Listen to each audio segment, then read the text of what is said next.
Good morning mga ka-idol. Samahan niyo ako sa aking morning routine. Pupunta ako dyan sa Westfield Carousel. Bali, ano yan, 10 to 12 minutes bike. Bali, gamit natin ng ating Harley Davidson. Dahil medyo mahal na ang gasolina, kailangan tipid-tipid talaga. Kasi mahal na ang Uber.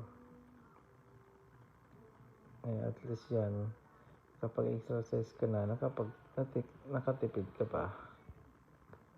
Diba? Para yung pang Uber mo, kain mo na lang. Kasi nasa $8 to $10 din mula dyan, tapos dyan mo na sa bahay hanggang dyan. Yan, kain mo na tayo. Bye bye.